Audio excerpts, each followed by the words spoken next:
Hi girls and guys, it's Mr. Tracky and we're on the right track. In today's video I'm going to give you my top 5 tips for beginners on Fortnite. Now when I came over to this game there were several things that I did wrong and often I was punished for them. So over time I've grasped these are the things that you need to eradicate from your game to make you a much better player on Fortnite. So basically in this video I'm going to compile 5 of the most important things you need to learn as a beginner, and this is just basically to cut down the learning curve for yourselves that took me so long to get over. So by the time this video ends you should have everything you need to help you win them all important victory royales on Fortnite. Now this top 5 is not going to be in any particular order because they're all equally important, some more important than others, but I'll let you guys decide which way you would organize them, and down in the comment section you tell me any tips that you have for beginners that you feel I've missed out, or any particular order you'd have your top 5 in. So at number 1, building. Build and build. The most important thing in my eyes in Fortnite Battle Royale is learning to build. The build mechanics in this game are the difference between you being a good player and a great player. If you're getting shot at, build. If you're healing up in the middle of nowhere, build. If you're stalking somebody and you're about to shoot them in the back, build. It's as simple as that, guys. I cannot make it any clearer to you. If you are in any type of gunfight in this game, you're taking damage, you need to build. Unless you are 100% confident you're going to land them shots, you need to build, because higher ground wins gunfights, and hiding the majority of your body behind something and just having your head makes you harder for your enemy to hit. And if they're out in the open and you're behind cover, guess who's going to win that gunfight? It's more than likely going to be you, unless you get one absolutely bogus shot to the face with minimal health and minimal shield. At number 2 is shooting. Now this may sound so obvious to some because this is a first person shooter, however it wasn't so obvious to me, so this is why this is my second tip. Now if you didn't realize, when you are shooting someone in Fortnite, if you crouch it reduces the bullet spread, so you are much more accurate when you're actually shooting someone. Now combine this with building a ramp and already you're a force to be reckoned with, and 9 times out of 10 if you're crouched and you land your shots and your enemy is standing and they land their shots, you're still going to do more damage because your bullets are actually hitting the target more accurately. And I can't stress enough to anybody, Fortnite is about getting into the habit of things. Like I said in the tip 1, you find somebody, build. You get shot, build. It's the same when you're shooting. When you're ready to shoot, crouch, just instinctively get into the pattern of shooting someone and you will win so much more gunfights. It will be unreal, guys. This is the difference between a good and a great player once again. When using shotguns, you want to ensure that you are jump shotting. The reason being is headshots are everything in this game.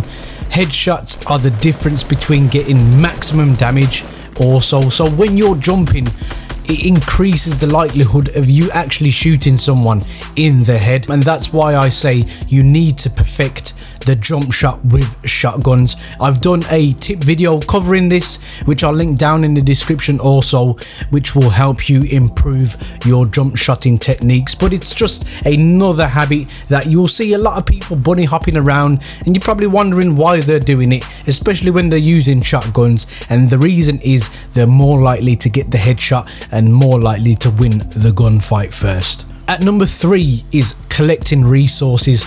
Now this one is so significant, it's unbelievable. This is the difference between playing Fortnite and actually winning a victory royale. When it comes down to the last 5 people, the last 10 people in the game, you will see everybody building forts. If you haven't got any resources, you are out in the open, especially if the final circle ends up in the middle of nowhere in a flat field with no cover. You are getting eliminated because everyone will have higher ground. So what you need to do is make sure when you go somewhere, you collect as many resources as possible. If you go through somewhere like Shifty Shafts, there are trees everywhere. Be sure to cut them down, and when you're hitting a tree, make sure you aim for the blue circle. This will give you slightly more wood than you actually need, slightly more stone or slightly more metal. Be sure to learn what materials and what things in the game give you what amount of resources. Wooden pallets will give you a lot of wood very quickly.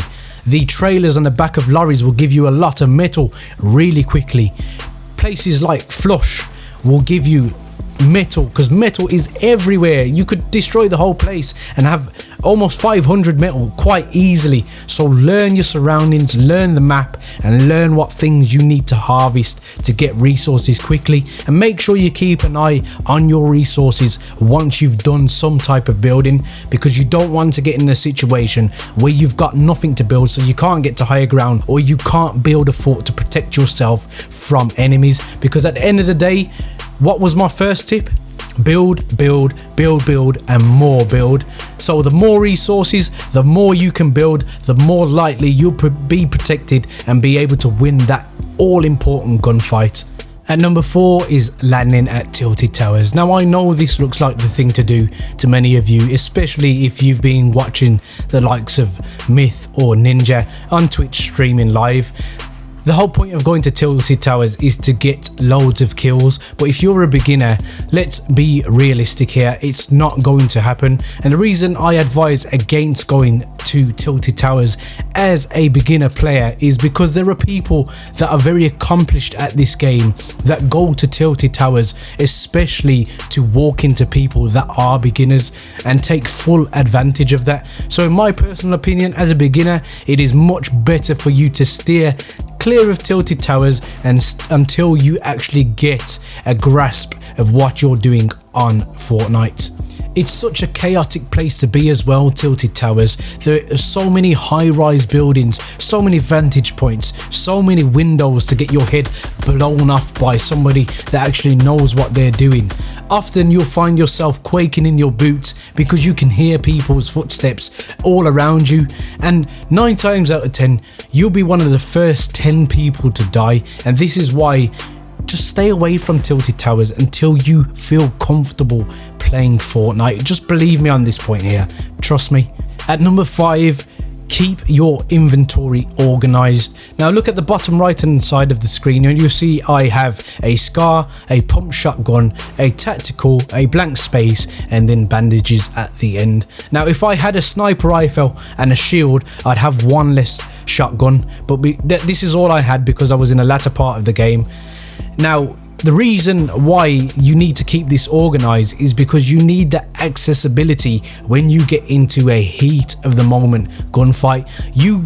You really don't want to be looking down there when you've got to keep your eyes on your enemy. Now if you organize this properly, you should know by the tap of a button what is coming next. Now I know I've got my scar in my hand, so I automatically know in my head without looking down at my inventory that my next available weapon is my pump shotgun. I know when I take a shot with my pump shotgun, instead of reloading, I switch to my tactical. Now if I had a sniper rifle, I'd make sure that goes where the bandages are, and there's a reason for this. If you have a bolt action sniper rifle, you have to reload before you take your next shot. Now what I do is I take my shot, if I land it, I press R1 and switch straight to my assault rifle. So there's a reason why you need to have your inventory organized properly. And it is so effective, guys. This is something that you need to learn to do. Just make sure you take cover. If you have to build, again, build just like tip 1, and find yourself in a position of safety, and then press up on a D-pad and make sure you organize your inventory. Do this early in the game and it will save you a lot of time if you get further into the round and you become one of the last few players alive, because believe me, switching sometimes is the difference between you surviving and you dying because you have to reload. So once again, make sure you organize your inventory. So just a quick recap on everything we've spoke about in this video, guys. Tip number 1, build, build, and build. If you're getting shot at, build. If you're going to shoot at somebody in the open, build. If you are hurt and you need to recover, build. Whatever you do in this game, build, build, and build. I cannot stress it enough, guys. At number 2, shooting. Make sure you perfect crouching when you're shooting your assault rifle, and make sure you perfect the jump shot with the shotguns just to make yourself much more reliable in gunfights. At number 3, collect as much resources as possible. Chop down trees, chop down bookshelves, chop the lot down. Whatever you do, just make sure that you go further on into the game with loads of resources to spare when you get in situations like building up the sides of mountains to get to enemies who are looking down at you. At number 4, try to avoid tilted towers as much as possible in the early stages of you playing this game, just to avoid those players that take full advantage of players who are new to the game. And at 5, make sure you organize your inventory. Make sure you get into the condition of putting guns in certain places so you know which way you need to tap on your control pad to get to what position without having to look at the screen, because believe me, when you're in the middle of a gunfight, the last thing you want to be doing is searching for a weapon, choose bandages or potion and try to heal while you're in the heat of a gunfight. I've done it and it's not a great outcome. Guys, there are many buttons you could hit, but the like and subscribe button, I hope they took your fancy, and as always guys, don't forget to stay on the right track. Peace.